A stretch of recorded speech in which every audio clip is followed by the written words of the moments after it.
David Morley died in October last year. 6 people have been charged for that death. There's one 15-year-old, 2 16-year-olds, a 17-year-old, a 19-year-old and a 20-year-old. And they're all due to appear at court later this year at the Old Bailey, starting in October. It was a horrific series of attacks on a number of people in a short space of time.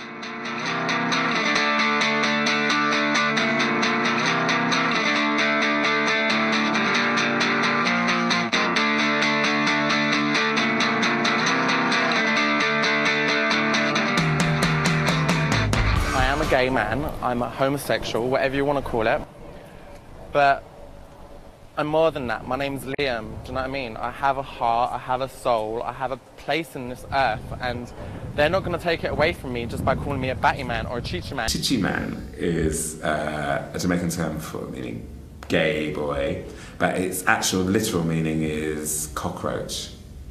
So yeah, termite or cockroach or something, you know, dirty little. And so that's, I don't know why, you know, it's, the word chichi has got a kind of sound to it, so it may have something to do with that. But I don't know why. Don't know why gay people are cockroaches in particular. There's one shop that I always, if I don't have any money, I will go to because it's cheap and it's good clothes. It's Primark, it's just on the left here. And I'll go there for t-shirts and maybe a pair of jeans now and again, but I won't brag about it. My friends will look at them and go, oh, they're really cool, because I'll jazz them up, I'll put my own technique to them, and people will be like, oh, they're really cool, and I'll be like, yeah, I got them from H&M, and that's such a lie. Every day I'll take a chance, walking outside my front door, but it's a chance I'm willing to take to be free. The police classify a homophobic incident as one that anyone considers to be motivated by homophobia. On my way home, 3 guys just decided to steal my wages because like, I got cash in hand, and they stole my wages, and these 3 guys headbutted me, punched me in my stomach and just stole my wages, laughed at me, called me a queer and walked away. And that was only 3 days after I'd just been attacked and put in hospital. I didn't leave my house for weeks. The only steady thing we do see in the reported incidents is that the vast majority happen in or near the home, which would suggest that they're mostly neighbour disputes. When my friend comes over from Turkey to visit me, and after she left, she stayed with me for a week, and then she left, and then and the Christmas is over and the New Year is over. Okay, we are in 1st of January kind of thing, and the man knocked on the door and just walked on me saying that I'm a filthy girl.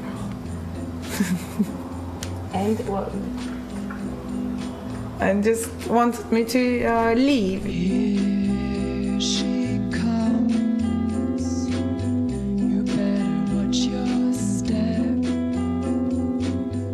She's gone to. And then now I'm doing my workshops. I'm giving time a little bit my drama workshops with my little primary children kids. We actually had a gentleman in London who was sacked by the then Inner London Education Authority for coming out to his students. The students had seen him at a very, very embryonic gay march. I mean, 30 years ago, you can imagine how small they were. And it was just happened that some of his students saw him on this march. And then Monday morning, oh, sir, were you on that gay march? Are you gay? And yes, I am. And hell was incredible. If you experience homophobia and hate crimes, you're very unlikely going to approach a service because you have to come out again and go through all the trauma of saying to people I'm gay and the reaction you're going to get from people. When I came out to my best friend Kerry at the time, and I came out to my mum.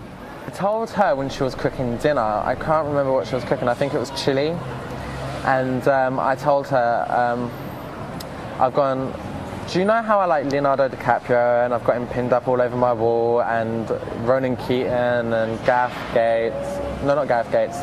Stephen Gately? And she's gone, yeah, and I've gone, well, they're not there for role model purposes. I actually fancy Leonardo DiCaprio. And she's gone, oh, okay. And she's gone, what are you trying to say? And I'm like, well, I'm kind of gay. And she's like, oh, okay. And she just carried on cooking dinner. Like, I didn't say anything. I think she ignored it or she already knew. I'm not sure. Close up.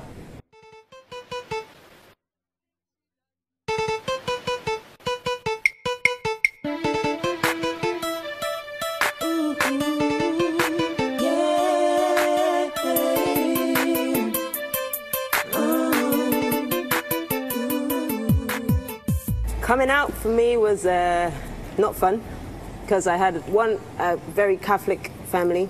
My mother is very much into church, and she really couldn't understand what I was talking about. And I said, "Mom, I think I've got a bit of a problem." She's like, "Why? What's that?" I was like, "I think I like girls." She's like, "Oh, that's just a phase. Every teenager goes through it. You pass it." 2 years later, I'm like, it's not going away. What am I supposed to do now?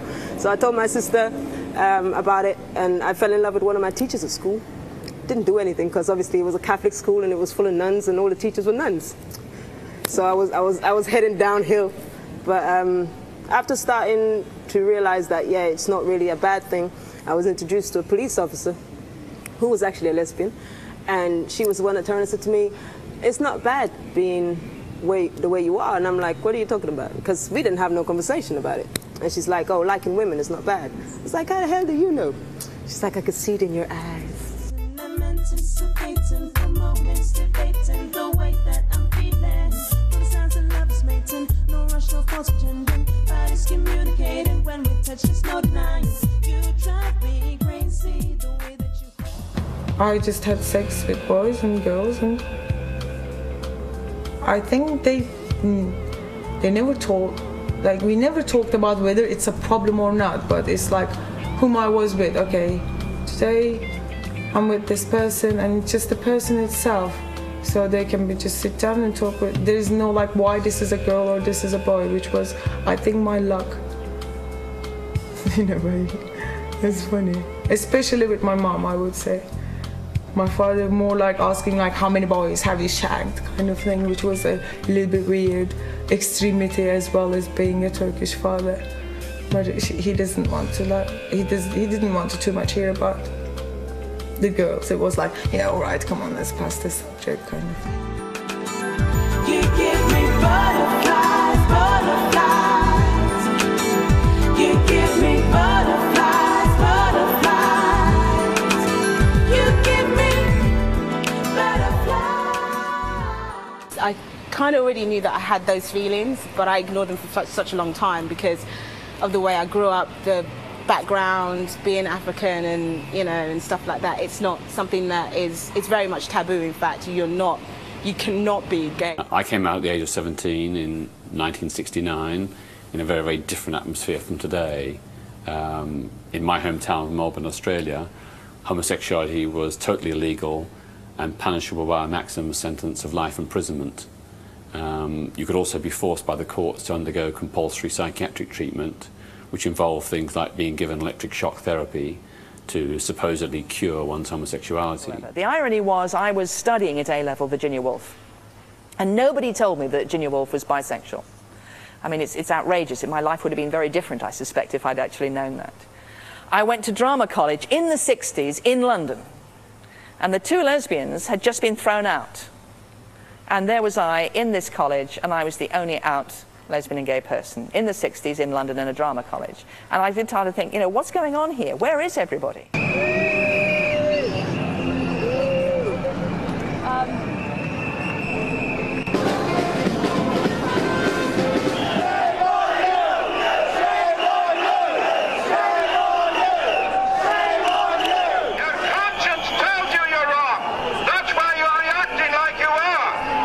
Absolute disgrace to England, to the capital city, that this abomination is allowed to take place on the streets of our capital city. This is a very, very small group of people who interpret the Bible in a very special way. A gang of 6 guys came out of nowhere, and they stole my bag, and in my bag was my college stuff and some home stuff, some photos, a lot of personal stuff to me, and these guys just took it and they saw the photos and they ripped them in half in front of my face, and those photos I'll never be able to get back. And the CDs, the music is my life because I love to dance. And I was in hospital all night with a concussion, and I didn't get home until I think it was 8 o'clock the next day. And I had to go back to the train station to get my door keys. That was so humiliating. I got my keys and went home and cried my eyes out. You're not born gay, otherwise the Bible wouldn't condemn it. We're not born gay. It's not a gene. Peter Tatchell himself said it's not a gene.